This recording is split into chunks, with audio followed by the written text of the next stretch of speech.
Teleportation, levitation, and telekinesis are real. That's right, moving things with the mind. And there's endless proof if you know where to look. This superpower is not just fiction, and not only has it been studied by the governments of the world, but there's also evidence that they've perfected it and implemented its use for wartime purposes beyond our wildest dreams. When you see what else I dug up from the CIA and Soviet files and more about this hyperspatial howitzer, you'll be convinced that maybe you can learn telekinesis too. In the early 1980s, the governments of the world were secretly researching mind weaponry, aka how to use people's thoughts and bodies to target adversaries from a distance or psychically ward off an attack. Real-life Stranger Things. Small leaks of what was happening began reaching the public, including one of the most amazing reports I've never heard anyone else talk about today.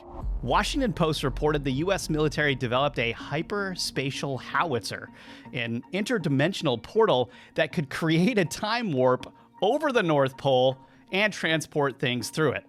If the Soviets sent a missile our way, the time warp would act as an anti-missile device, sending it back in time or into the future or into some other time-space entirely. Or if we were on the offensive, we could explode a nuclear bomb, for example, in the Nevada desert, and that explosion could be teleported into downtown Moscow instantaneously at the speed of light.